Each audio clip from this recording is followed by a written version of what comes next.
You're listening to Your Magical Midlife. This podcast is for women who are seekers, dreamers, and out-of-the-box thinkers. If you're a Gen X woman who never quite fit in, and probably never will, listen up.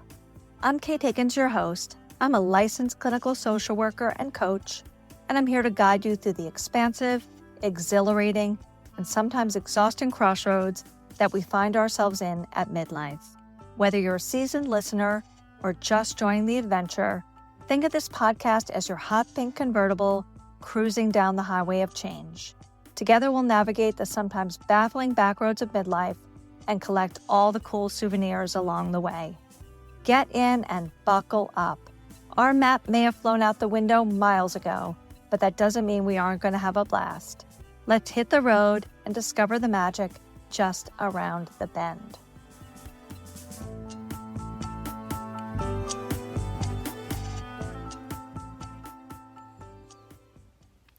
Wiley Women is a wellness brand that wants you to live your best midlife.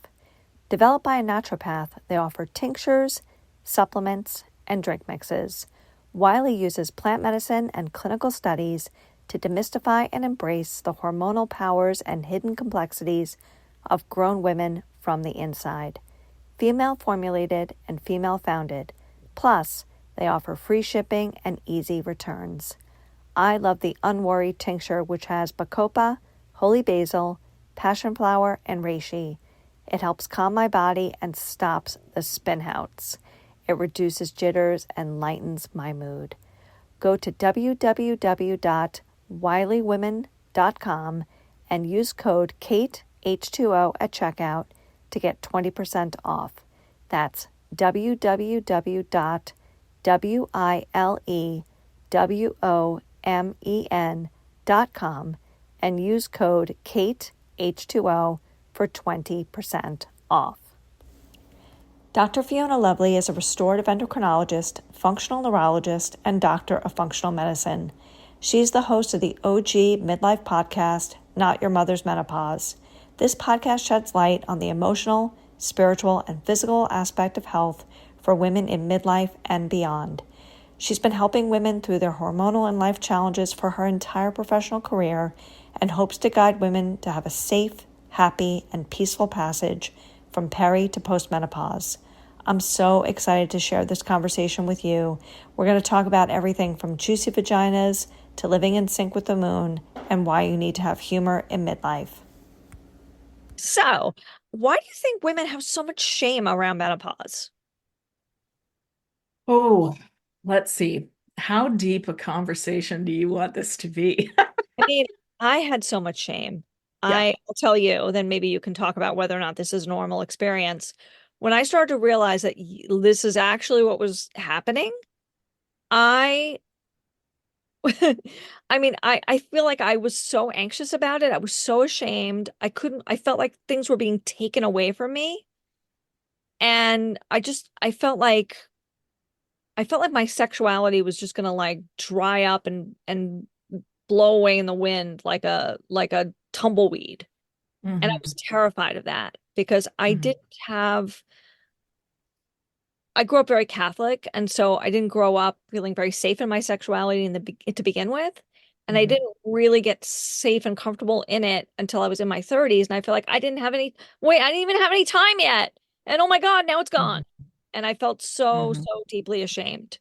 And I was wondering if there was a way. I went through this Google rabbit hole of like, is there a way I can, can I delay this? Like, what supplements could I take? If I took this, would that make it, because I knew it was happening. I'm like, how can I make this not happen until I'm like 60? Is that possible? I don't know if that's common or not. Yeah. So the reason, well, first of all, there's a lot of taboo about women's bodies and women's health. Yeah. And I can almost tell from the conversation that I have with a patient that's in the office, whether they grew up Catholic or some other conservative, religious background, because you can it's such old and primal programming for you that you probably didn't even know was operating. So let me just put that aside. But it is absolutely, the shame comes from the programming that we have endured or has come upon us because of our communities, our societies, that say youth is valued, women who are beautiful is valued, and that what beauty looks like is very narrow. Mhm. It's usually, 25 years old with, full lips and tight skin and tight butts and breasts. And like all of that changes by the time we enter menopause. And we know enough to know that our bodies change, our neurochemistry changes, our mood changes, our bleeds change, etc., for sure. But when you couple that with a very ageist society and a bunch of, psychological programming from when you were a kid, this is where the shame comes from. And then you've got the taboos, right? We don't talk about, this was the household I was raised in. You didn't talk about sex, and you didn't talk about money, and you didn't Right. talk about religion. Those three things you did not talk about. Now, I didn't grow up in a Catholic household.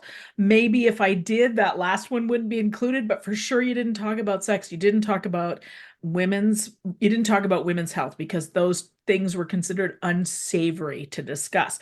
So when you add that in with all of this changing, of course, you're going to feel shame. Now, I Right. do want to say something else about that.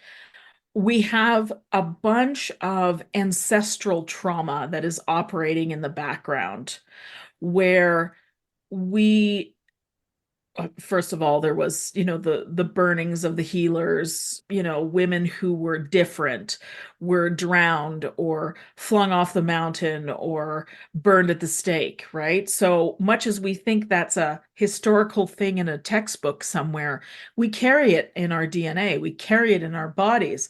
And the research has shown us 7 generations. We can actually prove 7 generations back. We still have the stress response from the trauma that happened 7 generations back. And so when you recognize that, so for me, when I heard that, I know of 3 generations in my family. Okay. I was able to go like people that I actually knew. And I knew I'd heard of the fourth generation. My parents told me about the fourth generation. That was their great grandparents. And, I knew of their stories, and I knew it was wartime Europe, and I knew it was ethnic cleansing in Poland. I knew it was women being treated as a commodity, right? So we have all of that operating in the background, and then layered on top of it, we've got the psychology of our society plus the programming that says, we get to be a certain age and we're a dried up old husk. Yeah. I remember when my mom was going through breast cancer and she was in her 60s. My mother never talked about bodies, never talked about her body, never talked about my body, except in a negative way, like you've gained too much weight and you need to address that. That was the only thing she ever said to me about my body. Um, Boy. when she got cancer and she needed a special bra for her surgery. She was so ashamed. She actually wrote it down. I was going to go shopping for her. She couldn't even say 36B. She wrote it down on a piece of paper and slid it across the table like Wow. it was like she was giving me like a mafia hit, like secret, like we were in like the CIA or something. I was like, Yes. it's just two numbers and a letter, Mom. Yeah. It's neutral, hmm you That's know? where your shame comes from. Like it's just the transfer. It Yeah. happens. When you recognize it and you go, oh hell, that's not mine. I can put it down.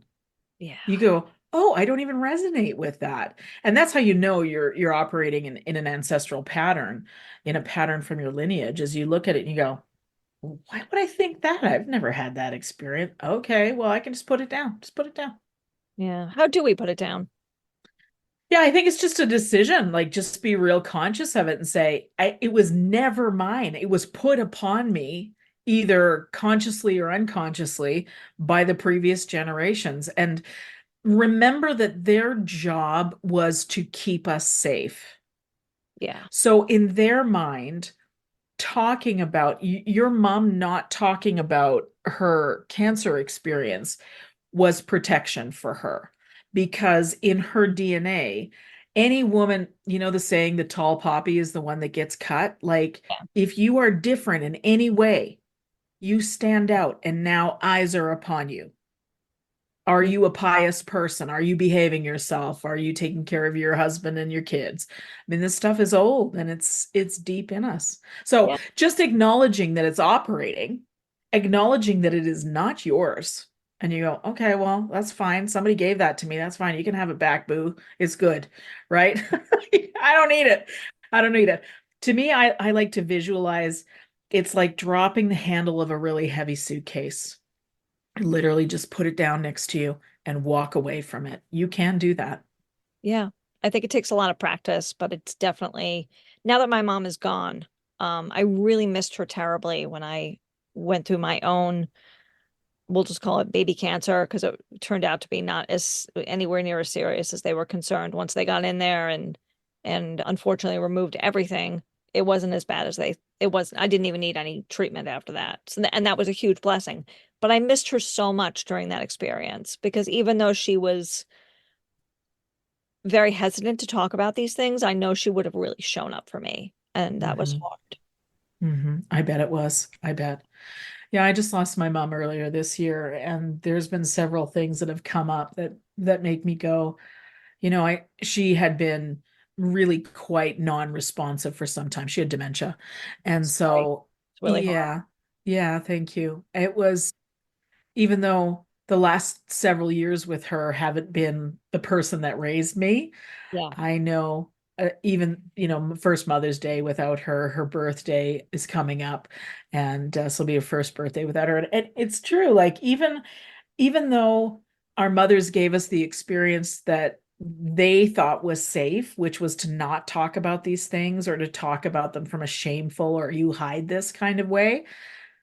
I mean, that's just what they were taught. That felt safe to them. So we can't criticize that at all. So anybody listening, when you hear me talk about the ancestors did what was appropriate at that time based on what was going on in that time. It would be so easy for us to judge it, but hell, what did we know about what life was like for women in 1850s? We had no idea.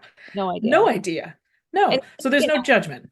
right. And I didn't get to know either of my grandmothers much. My mother's mother died when I was 6. My father's mother died well before I was born.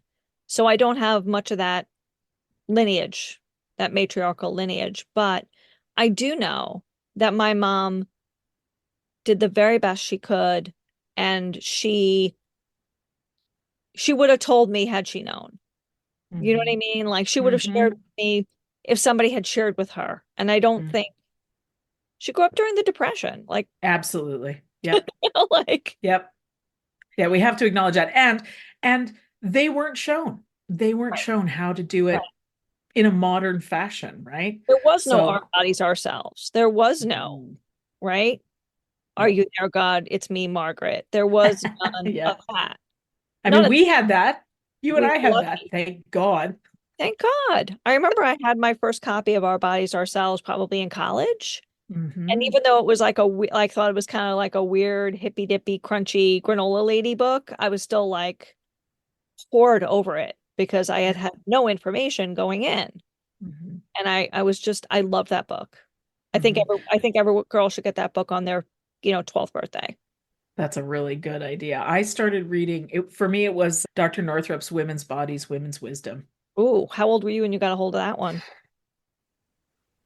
18? Ooh, lucky you.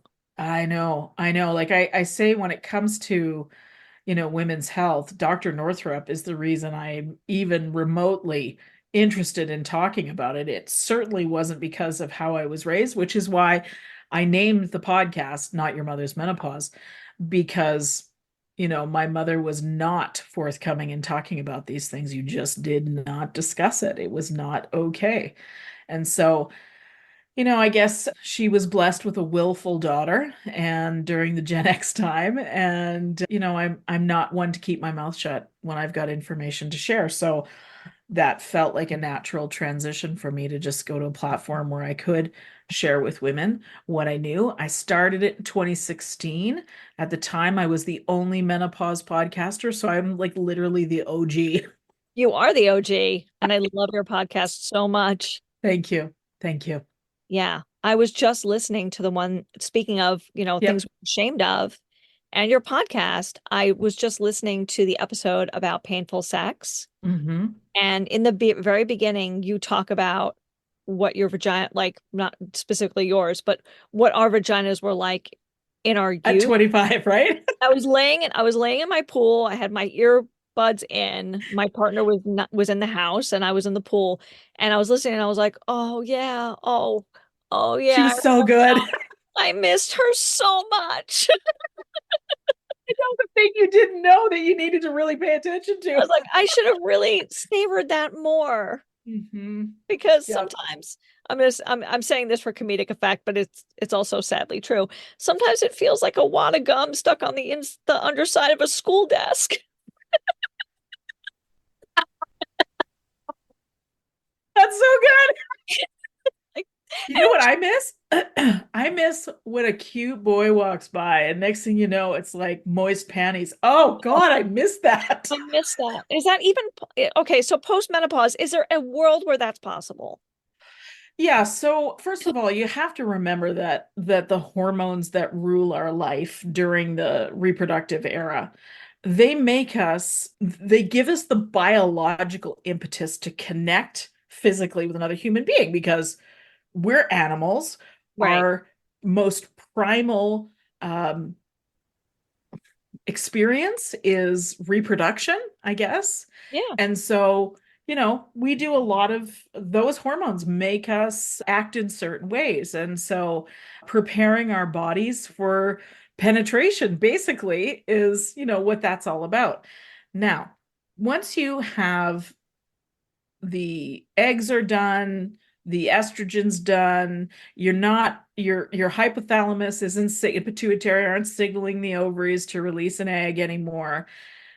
Things change. And so what is sexy at 50, I can talk about 50 for me, is very different than what was sexy at 25 when I had the vagina that, you wish you still had. Oh my God. Right? I know. So it's just different. So I know that there are women that talk about the best sex of their lives happens well after menopause. Really? Yeah. So I think there's a couple of things I think that I can attribute that to. Again, it's all academic at this point or clinical because I'm 50, so I'm still in that transition. But I think the first thing is when those hormones that make us pleasing and domesticated go away, we have got no fucks left to give, Mm, right? All of the BS that we have tolerated, we will no longer tolerate.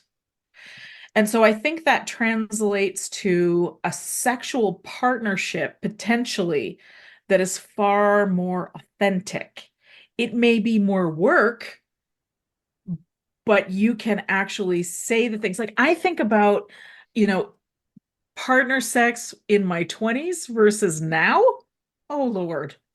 I didn't have a clue what I was doing, oh, I know. I know. right?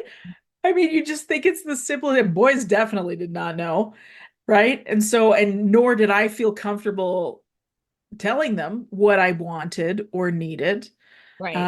So I How much think like that, unsatisfying sex did most women like lay through oh God. in their 20s? Let's just say their 20s, right? Yep.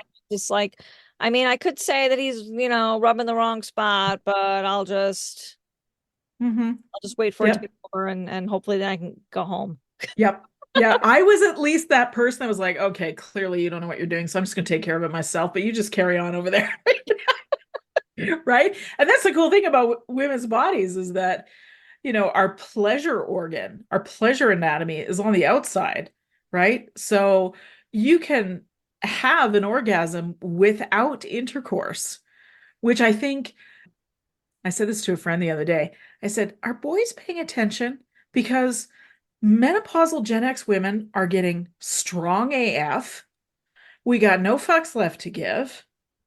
And we're doing it in a way that's never been done. And we're coming together as women and changing communities.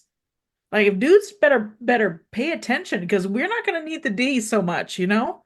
We can Right. take care of business. We can just take care of it.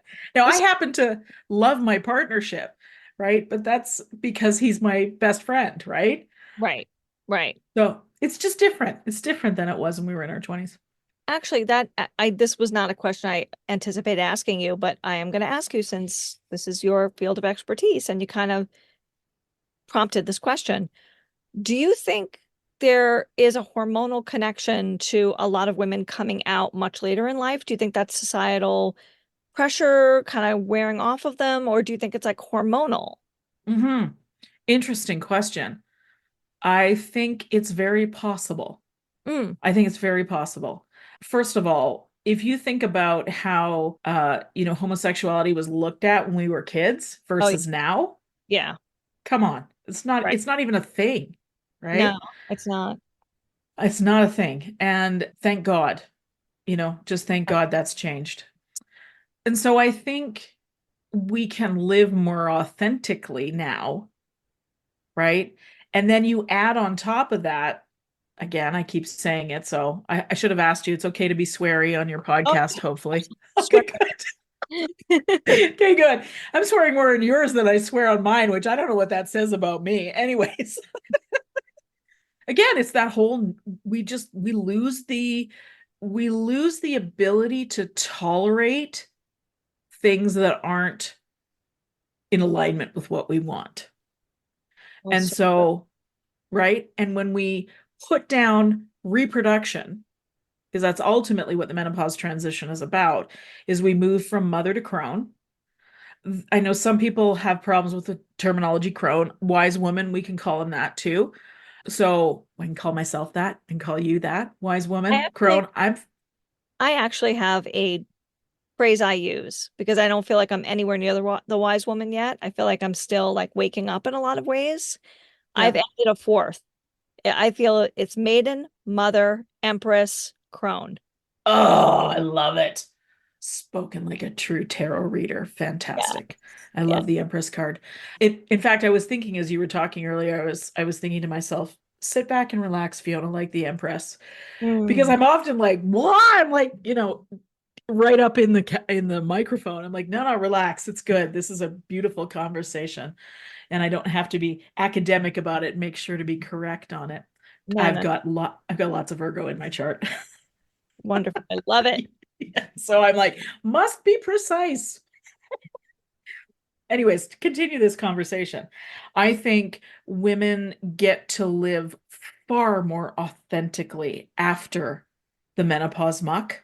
Yeah. And I think that translates into, you know what? I've never really been into dudes. Let's check out the ladies. Or I've always been into ladies, but I've been with the dudes to be more accepted. So I think there's definitely something to discuss there.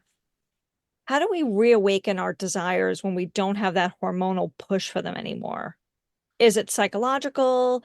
Is it, I don't know. Is it, do we have to go on hormone replacement? Is it a little A, little B? Is it exploring your desires or re-exploring your desires? And if you need the hormonal push, seeking that Mhm. out, what do you think?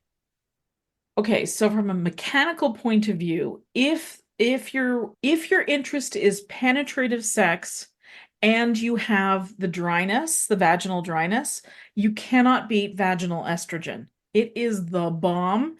Please do not hesitate. Run immediately to your doctor and get the goods. It is not associated with any of the things we were concerned about with HRT, okay? Breast cancer or not. Now, some doctors may feel that that is not a good connection, but keep pushing. Okay. You've talked about your own experience with that. Keep pushing that because it is not, there's not an associative risk, but you need to find somebody who knows that for sure because a lot of doctors will say, I'm just not going to prescribe it rather than do the research for you. Okay. So, and if there's anybody out there who is has experienced cancer or has a high risk of cancer or cancer history in the family, reproductive cancers, and you want to know if HRT is appropriate for you, there is a book called Estrogen Matters. It was written by Dr. Blooming and Tavris, Doctors Blooming and Tavris. And Dr. Blooming is an oncologist, and his wife was experiencing breast cancer, and she was having all these terrible menopausal symptoms. And he wanted to give her some relief, but nobody would prescribe her hormones. And he went, well, wait a minute, I can figure this out. I'm an oncologist. I know how to do this. So he went and did the research to figure out whether or not the hormone HRT was going to be appropriate for his wife. And what he found was interesting enough that he put it into a book. It's a great book. It is a technical read, but you can also share it with your doctor. So it gives you all the research on the safety around HRT. Okay. So back to your question. Mechanically, if we're talking about a dry vagina, like I said, do not walk, run, ask for vaginal estradiol or estrogen, vaginal estrogen. It is a game changer. Also, if you're a woman that has repeat UTIs, same thing, game changer for vaginal estrogen for repeat UTIs. Okay, so that deals with the mechanical part of it. And if you don't want to use hormones, then a hyaluronic acid suppository into the vagina or hyaluronic acid cream on the exterior can be very helpful as well. Okay. And also, I firmly believe my husband and I have there is no such thing as too much lube scenario in our environment. So you just can't have too much lube. So just be prepared. Not all lube's made the same. Like, find one that's actually biologically inert and doesn't have a bunch of crap in it. Right. Because your vagina does have a microbiome and you do want to pay attention to that. Do you have a Okay. do you have a preference or a because I know that you can get an estrogen cream, you can get an estrogen tablet that goes in your vagina, Yeah. or get that ring that's kind of like a Nuva ring, except I think it's just estrogen, but it's really expensive. I know my Yep. insurance wouldn't cover that. I have the tablets, but they're so expensive. Are they really? Which is absurd. Something called GoodRx in the US, goodrx.com, I think. Do you know what I'm Yeah. talking about? I think it'll tell you in your neighborhood what that costs at different places. And of course, Big Pharma not one to miss out on the opportunity of, because they lost billions of dollars when the Women's Health Initiative came out in 2002 and women were taken off their hormones. So they're happy to get back in on that market. There are ways around that for sure. So to go back to how do you experience the connection, the physical connection? Because it does change. So first of all, you've got to have open communication with your partner. If we're talking about partner sex, Yeah. must have open communication with your partner. Let them know what's going on. Chances are if your partner's around the same age, they're going to be experiencing the same thing, whether we're talking a dry vagina or a penis that doesn't get as hard as it used to, or sustain an erection, or there's all kinds of ejaculatory things that can happen too. So men can go through that as well. That's called not menopause, although I think that's an excellent name for it. It's andropause, and it's the male menopause. Yeah, Which so they again, do we go. never ever hear about. Never hear about it. Yep. And it's one of the most commonly asked questions I get when I do public lectures is my husband going through the same thing? Interesting, right? Yeah. So awareness is coming around. By the way, generally speaking, men can benefit from testosterone HRT, and they get it much easier than women can get it. Isn't that bananas? Okay. We can talk about equality in a whole other conversation that might require a cocktail. Anyways, to go back to this, I think what you have to do is you have to schedule pleasure. And sometimes that is going to mean self-pleasure. Sometimes it's going to mean partnering. Sometimes it's going to mean going to bed early Mm. and rubbing some nice cream in your feet. Okay. Like I recently interviewed Danielle Savory, who was in the same group that we met in. She is a pleasure and sex coach. And she talked about this very thing. She said, because I asked her this, what you've just asked me, and she said, I schedule it. It's non-negotiable on my schedule. Interesting, right? Either with herself or with somebody else. Yep. Yep. Even if there's no one else around, it is still on her schedule. She's still her Yes. priority. Yes, ma'am. Isn't that fascinating? I think that's fabulous. I think like once you're over 45, you have to make yourself your own priority. 100%, because the world isn't going to do it for you. Absolutely not. It's not. It's not. Not at all. The Not whole at all. No. landscape of hormone replacement is confusing for a lot of women. Also another thing you mentioned in the painful sex episode was something I've never heard of. I mean, I've heard of it, but I didn't hear about it in the context of menopause, which is DHEA. Can you speak a little Hmm. bit about that and Yeah. what that does for your body? Because it's not one of the, you think, oh, estrogen, progesterone, and testosterone. And a lot of Hmm. women don't even know they can take a little bit of testosterone. Yep. Yep. DHEA, you don't even hear about. What is that Yep. for? Yep. What does that do? Yeah, so DHEA it's actually the most abundant hormone in the blood, and it's responsible for a lot of different things. But if we're talking in the context of painful intercourse, it can help keep the vaginal tissues moist, plump, elastic, etc. And so if you don't want to use a vaginal estrogen, you can use a DHEA cream. And there is, I believe there's research coming on that, like they're looking at it, but you either in the States, of course, you can get DHEA at your, supplement store. I know there are some practitioners. I'm not necessarily recommending this, although it is certainly something I would try myself. You can just put a capsule, DHEA capsule vaginally. Whoa. See if that doesn't change things. Yeah, yeah, yeah. I've heard Kelly Casperson talk about this. I'm going to Target after we finish recording this. For God's sakes, make sure it's like all organic stuff and yeah, Okay, yeah, I'll you go to make the health sure. food store. I won't go to Target. There you go. There you go. I'll go to Whole Foods. Which is, of course, made in the same facility, just one's packaged nicer and whatever. But that can help. So let's talk about it. And there is a cream. I know Anna Kabeka, Dr. Kabeka has a cream called Julva that has the DHEA in it.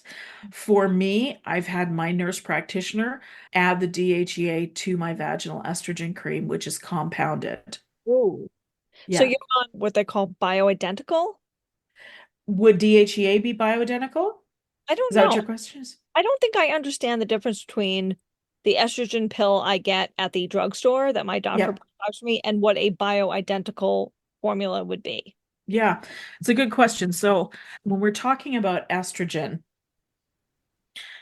it needs to have come from another body, Okay. right? Or be identical to what is in our bodies. Now, the estrogen that is prescribed is equine estrogen, meaning it is gathered from horses. Okay. All of it, the Now, style I have in my medicine cabinet is probably, estradiol, yep, yep, oh, yep, yep.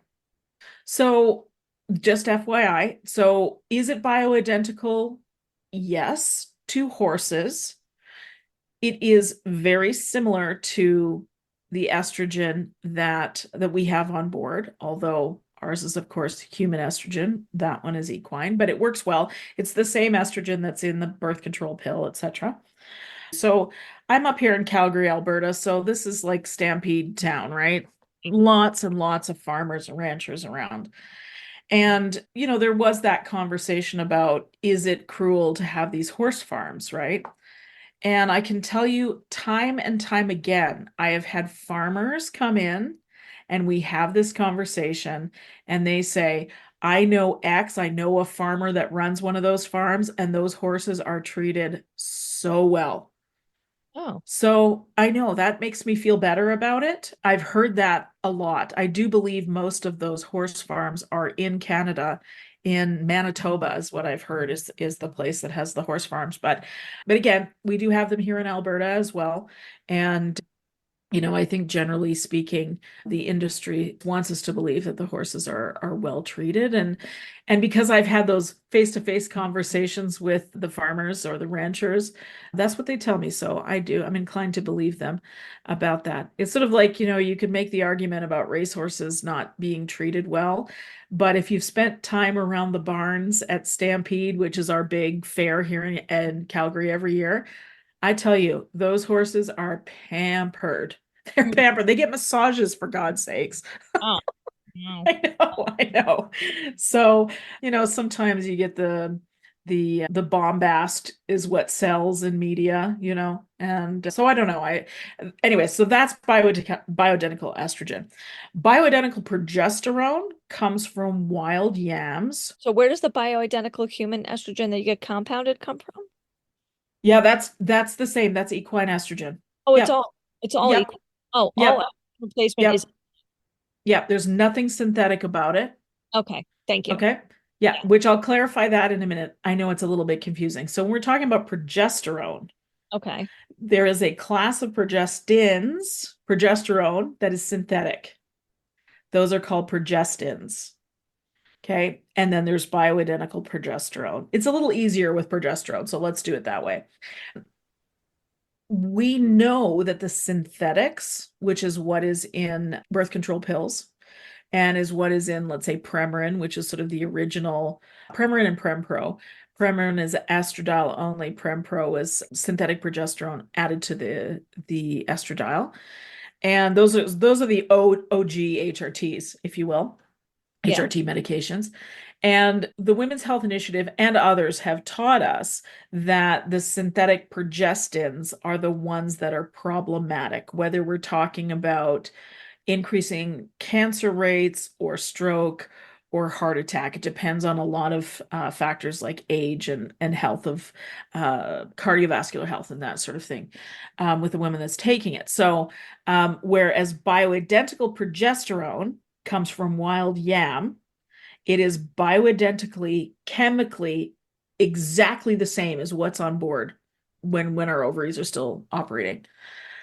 So it is my opinion and the opinion of many others in the space that the way to do HRT safely is to do transdermal application of estrogen, which means a patch, a spray, a cream, something like that.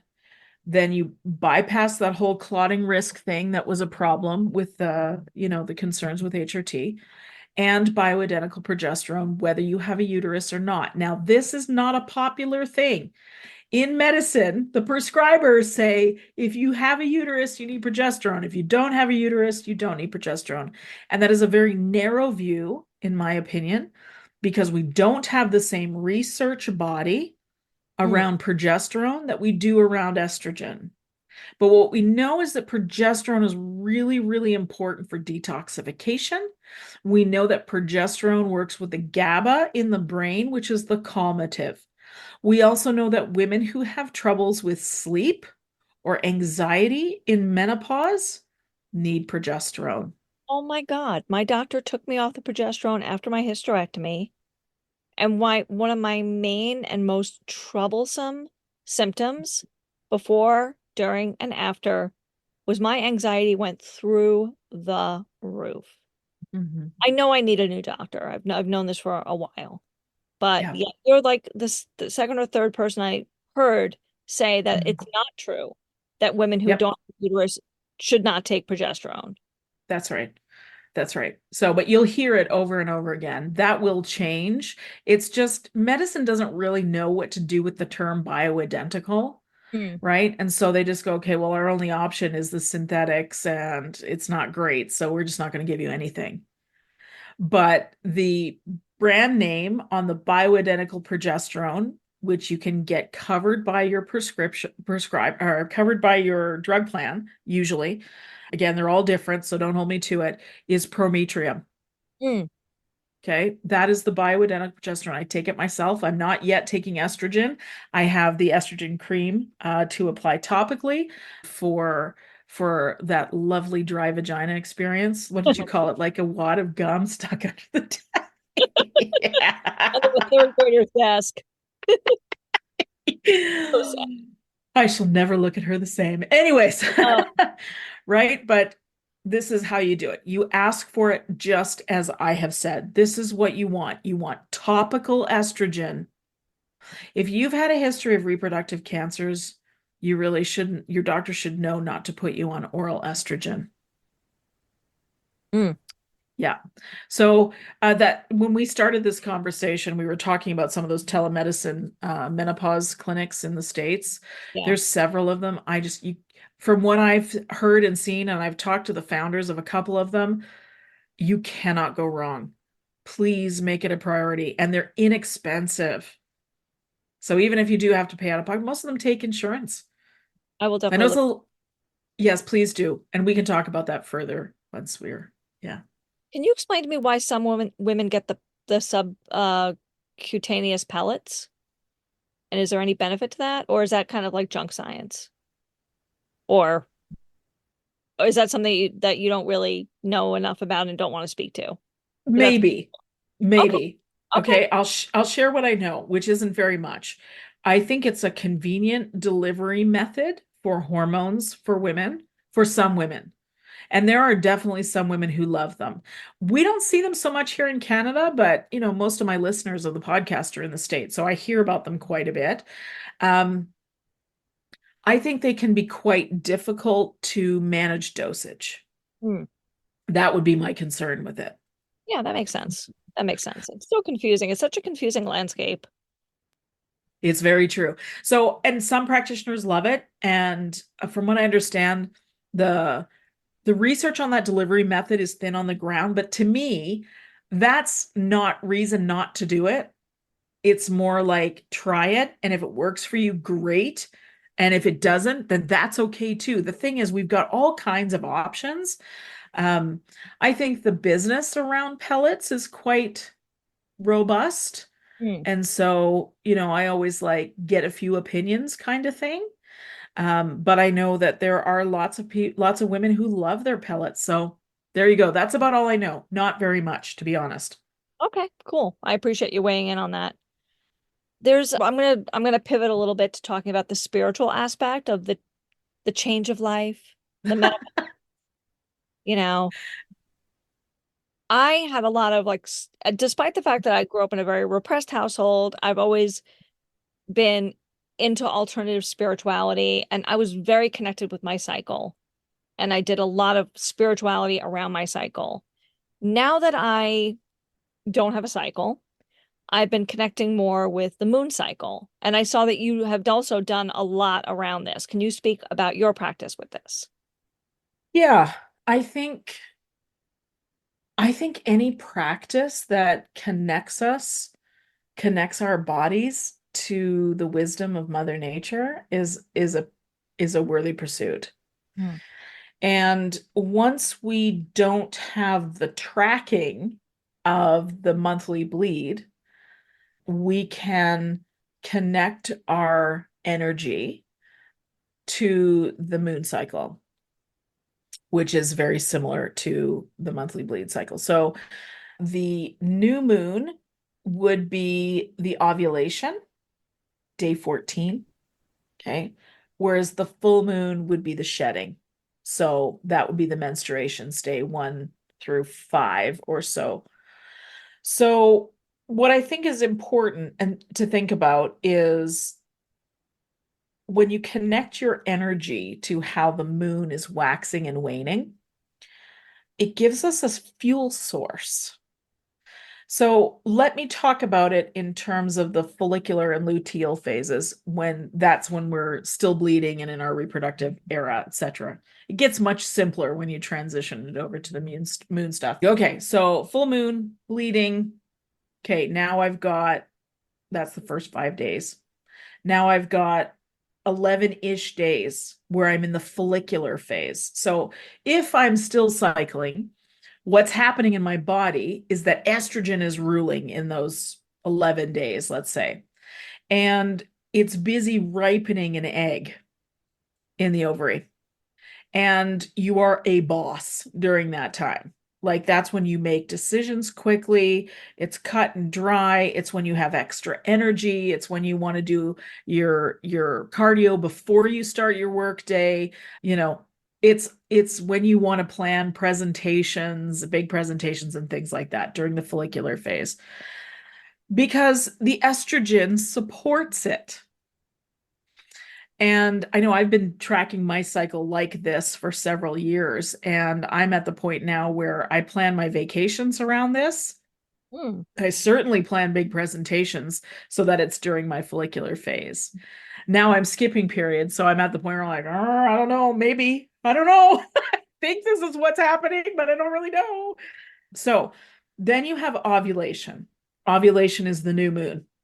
Ovulation is when you are the flower and the bees come to you.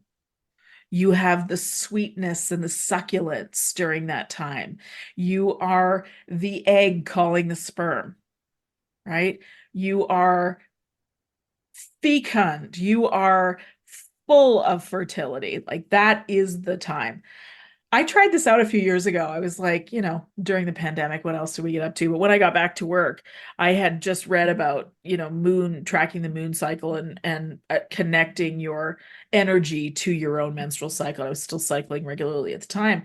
And I thought, I'm going to test this out in the office one day. I could feel that I was in my ovulation. And I was like, you know what? I'm not going to go to anybody for anything today. I'm going to see if they come to me. Boy, did they. Like without hesitation, they literally, my colleagues, the patients, people calling in the office that weren't even in my space. I mean, you could make it a pheromones argument, right? If they were in the space with me, but they weren't. It was fascinating. Women and men, children, pets, the whole thing. People coming in with their therapy dogs, that kind of thing. You name it. It was fascinating. It was the Empress card in that moment. It was such an interesting experiment for me. Like a massive And manifester, like a massive receiver. yes, yes, all those pomegranates on her dress, right? Is she pomegranates on the dress, or Yeah, is yeah, it where's the wheat sheaves? She's got wheat sheaves in there too, yeah. doesn't She's got she? she's because she's She's all about got everything. she's got everything. She's amazing. So Yeah. anyways, I tried that out and I thought that was just fascinating, right? And then okay, so that's what happens in the ovulation. Ovulation is typically 24 to 36 hours. So you've got a fairly narrow window. But in that time, you are literally the attractor, manifester, the best that you will be. Okay. Whereas before that, you've done all the creative pursuits, you've done all the outward pursuits, you've done all the big energy things, right? Estrogen supporting it. Now estrogen's starting to go down a little bit and progesterone becomes a bigger player. Now this is the luteal phase, okay? So this would be the time between the new moon and the full moon, okay? And I think that's called the waning phase of the moon It if is. I is it? You Or moved is to it the other way? It's waxing, waxing. waxing. It's waxing. Yeah, because it's going to more full. Yeah. Yeah. Okay, the Virgo in me just kicked up and went, see, you should have looked that up before you started talking about it. Sit down, fuck's There's no room, sakes. there's no room for self-reproach here. No, the Virgo in me has gotten way more quiet during the menopause transition, the late menopause transition, by the way. I'm sure she's been hormonally driven for some time. Okay, so back to the luteal phase. So, luteal phase is the time after your ovulation before you bleed. It's the time between the new moon and the full moon. And it is the inward stuff. It's the stuff where we just, let the people around us go. They can take care of themselves. I'm interested in my own internal state during those weeks. That's the time for you to have creativity, but it's self-centered, like it's based around you in that time. Like you can create projects and that sort of thing in the time we're talking about work related things, but you're not so much reaching outward for people's opinions, you're reaching inward for people's opinions. Hmm. All right. And I think that's about all I want to say about luteal. But again, to emphasize progesterone, it's a calmative. It's very calming. And again, because it works with the GABA, the neurotransmitter GABA, which is a calming neurotransmitter. And so all of the things that you would want to do to calm yourself down, that's what you're busy playing at during the luteal phase. So that's basically how you connect or you moon map while you're cycling and after you're done cycling. And it's a fascinating power source. By the way, Kate Northrup, Dr. Northrup's daughter, is the one who talks about this the best. follow Oh, her, please. look that up. Absolutely. Absolutely. So you're offering this beautiful menopause doula certificate. Can you talk to us a little bit about what that is? What is a menopause doula? Why is there a need for one? And why we need menopause doulas now, especially. Mm-hmm, mm-hmm.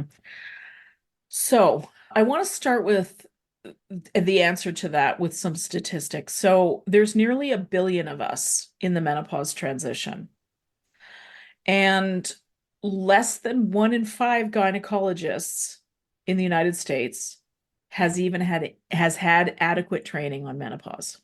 Mm. Okay. Gen X is experiencing menopausal symptoms like we haven't seen before.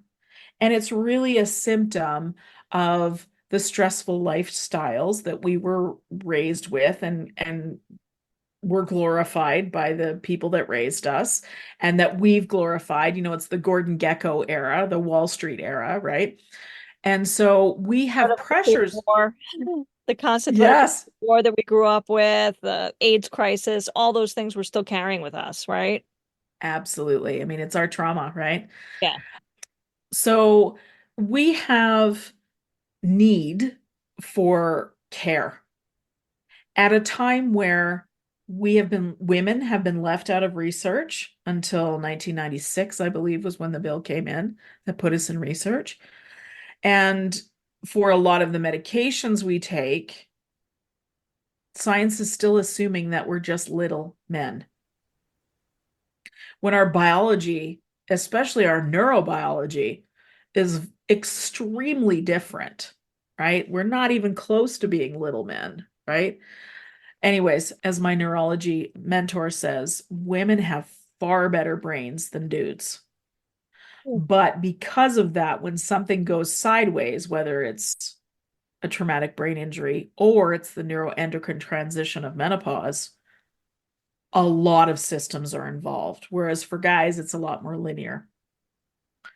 So, what I found is because medicine is still working on figuring out menopause care, and there's so many of us in our generation saying, oh, hell no, do not tell me to go for acupuncture. Do not tell me I need a vacation or a bubble bath. You wouldn't tell a man that. Give me some real solutions. The problem is there's, as you know, people who are educated properly about menopause, medicine, management. We're pretty thin on the ground. There's not a lot of us.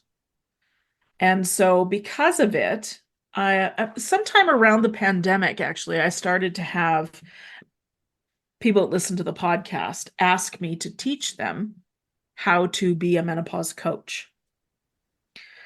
And I thought, well, that's a great idea. Let's do that. I mean, I'm just teaching them what I've done with my patients for 20 years, basically, just minus I mean, we can talk about the hormones because the thing is, if the GP would could benefit from the help of, hey, I just sat with this woman for an hour and I know what she needs and I've looked at her blood work and that kind of thing, then, we can send a note to the GP saying, let's make sure that there's topical estrogen or bioidentical progesterone, or she needs to have the anemia corrected, or there's a lot of women who are anemic by the time we get to this place, which contributes to the brain fog and the energy and the concentration, all of those symptoms.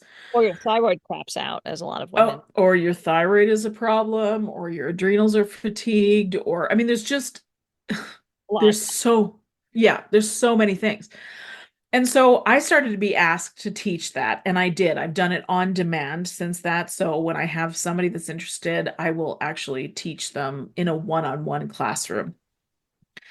And just this year, I've started to get so much interest in it. I've never really offered it anywhere. It's just you have to know that I do it. Sometimes I mention it in conversation, right? But I've started talking about it. My menopause doulas. By the way, menopause coach was just like, "Meh, okay, fine, womp womp." But I was like, from as I was creating the workbook for the first student I had, I was like, no, this needs to be way better than menopause coach. Wait a minute, it's like a doula. And so, like, women give birth with doulas, it's a coach. Like, let's just call it a feminine term. And so that's how I came up with the name menopause doula. But I've realized it's a thing. There are other programs out there, although, different, quite different. But anyways, so this is the year that I am creating a group space to teach the menopause coaching certification, and it's the menopause doula program. So I'm super excited about it. I love it. It's probably my favorite thing to do, is just to get one-on-one with women and teach them how to help other women. Because ultimately, we can talk about HRT being connected to your doctor, but not every woman wants HRT or can take HRT, number one. And number two, there's so much other stuff you can do. I mean, for 20 years I've been in practice, most of that time HRT was verboten. Like, we Right. didn't go there, Right. right? So most of the time I've coached women on menopause, I've done it with the lifestyle management tools and the awareness tools and the programming, the psychology piece, and the spiritual aspect of menopause. It's a big one. I want to talk more Nobody's about that because okay. that's some of the work that I am stepping into, not just all the other stuff that comes with being in midlife, like caring for aging parents and wondering where you are in your career and wondering where you are at life, not just like the head questions, but the spiritual questions. Mhm, I'm planning on creating a rite of passage for mhm, women to step through a threshold because now you're on the other side and you deserve to be celebrated. mhm. And I know that in other cultures, there is a celebration. Yes. And why don't we have one? And why can't we have one? And by the way, those other cultures, a lot of them don't even have a word for menopause because there is no experience of all these symptoms. Isn't that fascinating? That is fascinating. It's That like is, the anthropology got thrown in there a little bit. oh, it's fine. I love it. We really do need to celebrate that you're in a different phase. I would love to create a Absolutely. program where we celebrate a woman at each of those four phases and other phases too. Yes. Kate, please do that because we need it. We're still passing through the information era, although some say the age of Aquarius arrival means we're now back into a spiritual era, which is great. But, these things take time. It's not like oh, hey, it's spiritual today, and we're all dancing around like, you know, with flowers in our hair, which actually sounds really good. I'm down. Let's do it. Yeah, I know, right? Like, okay, your house or mine. Actually, we probably should meet somewhere in the middle because I think we're far away from each other, aren't We we? are, but that's Yeah. okay. There are airplanes and trains and Yeah, automobiles to get there. it's true. So, it's a lot of what I talked about before. Once those hormones have departed the building, now your job, which has been to mother and nurture and nourish offspring potentially. I didn't have kids, so for me, it was nurture a big career, Yeah. right? Nurture your patient, So, your yes, husband, absolutely. whoever came along. I mean, I think Yeah. women just nurture. I think that's what we do. I didn't have children either, but I nurtured all I worked on a children's psych unit and I nurtured all those kids. Yep, you did. Hell yes, you did. Just like I nurture my patients, just like a mother. Yeah. People say to me, "Oh, Mother's Day, that's not for you." I'm like, actually, I mother other people's kids, adults or otherwise, all day long. The difference is I get paid for it, Yeah, absolutely. right? And it's my great pleasure. Patient care is just one of those things in my life that I'm so grateful for. My people teach me more than anything else, than any textbook. And you've spent time as a clinician, you know what I'm talking about. Oh, absolutely. I feel almost the amount of gratitude I feel for the vulnerabilities that people have shared with me is I can't even Exactly. I'm so humbled by it. And that kind of, I mean, what you've just described is, that's the feminine walking, right? That's what we need to bring back to our communities is the great mother. And I think she is awakening in us and having honoring the spiritual, physical, and mental portal of the menopause transition is, I think, a really, really important one. As much as we talked about the red tent and that sort of thing in biblical times, right? We need to have something similar for women in this era because, we really discard the wisdom of age. Interestingly enough, the countries that experience the most menopausal symptoms are North America and the UK, Hmm. with some Europe thrown in there. Now, if you look for the most part at the culture, those cultures do not honor the wisdom of women. Isn't that so interesting? It is not surprising. It's interesting. It's depressing. And I think that I'm so grateful to be part of the generation that's changing that. Absolutely. Yeah. Don't look too much at the dark. Right. Remember, it's like Dr. King said, there's a balance, right? If you see that the dark's rising, it means that the light's rising too. The love is rising too, right? Absolutely. There's a big awakening happening, and I'm grateful to be part of this generation that's on the forefront of it because Gen X is Me, changing the entire conversation about aging and everything. we're changing every part of it. It's bananas. It's happening so fast, and I'm totally here for it. I mean, you're one of the leaders, so I'm so fucking thrilled to have you here.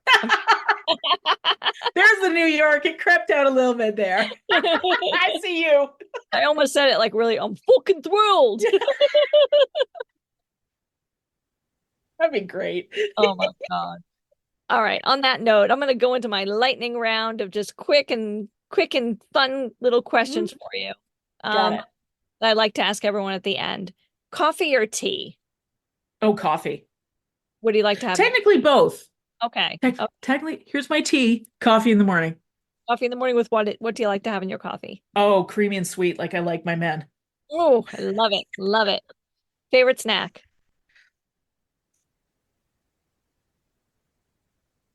That's a tough one. Ice cream. Oh, I love ice cream. Creamy and sweet. I guess Yeah, that's exactly. creamy and sweet. What is the theme song for this phase of your life? Mm, I feel like there would be many. There needs to be a Freddie Mercury reference made here because that seems appropriate for Queen. Anyways, there's a Madonna song called Like It or Not that I think it's my fight song. It's the song I use to get pumped up when I'm about to walk on a stage. And I think it really represents the way I feel about this time in my life. I'll link it in the show notes. Thank you so much. Superpower have you discovered in yourself in midlife What superpower? among your many superpowers? Thank you. I appreciate that compliment. I'll take it too from another wise woman. Thank you. Humor. Oh, God, do we need humor in this phase? Yeah. I mean, I've always had a sense of humor, but I see it now as the medicine that it is. Hmm. As Yeah. my admin will tell you in my office, like if someone comes in grumpy, like just get them in, like just get them in the door. Because as soon as they're in with her, they come out totally different people, even if they're only in the room for 10 or 15 minutes. So that's my dad taught me that. Yeah, both my brother and I are very much like that. But I think I always identified as being somebody that had a good sense of humor, but now I see it as medicine and I sprinkle it as much as I can. Oh, I love it. Finally, if you could get in a time machine and go back to your 30-year-old self, Mm. what little Hmm. dollop of wisdom would you pass along to her? God, I was having great sex at 30. Same. That's all I can think about right now. Sorry, I'm having a moment. I would tell her that it's going to feel rough for a bit, Hmm. but to keep the faith, Yeah. to keep the faith. It's going to feel bumpy, but keep your sense of humor and It'll be good. It'll be okay. There are solutions. You just you have to be brave enough to seek them. Yeah, absolutely. It's a great question. Thank you so much for coming on this show. I will put all your links in the show notes. I appreciate you. Your podcast is phenomenal. I'm telling you, I listened to that painful sex one several times, and many of your episodes are women really need to have this information, and we need to not be ashamed to have to look for it. Mhm. It's time Absolutely. to shame. Yeah. Oh, for sure. It's time to drop that like a suitcase full of rocks, baby. Say Oh yeah, bye-bye, boo. Do not need that. Thank you, Kate. I appreciate you inviting me on the show, and I so appreciate your energy. And thanks for this conversation. It's good for my heart. good for my heart too. What is the theme song for this phase of your life? Mm, I feel like there would be many. There needs to be a Freddie Mercury reference made here because that seems appropriate for Queen. Anyways, there's a Madonna song called Like It or Not that I think it's my fight song. It's the song I use to get pumped up when I'm about to walk on a stage. And I think it really represents the way I feel about this time in my life. I'll link it in the show notes. Thank you so much. Thank you so much for listening to Your Magical Midlife. I'm Kate Higgins, your host. You can follow me on Instagram at Your Magical Midlife. You can also check out my offerings on my website, which is www.yourmagicalmidlife.com. I offer individualized coaching for women 45 plus who are seekers, dreamers, and out-of-box thinkers. I also offer luxury retreats that include ritual, rites of passage, and ceremony for women 45 and beyond. I'd be so excited to work with you. Also, if you're feeling kind and you've enjoyed this episode, please leave me a 5-star review as it opens this podcast to a broader audience and keeps me in those pesky algorithms. Thank you so much for your partnership with me. I appreciate you. Have a great week.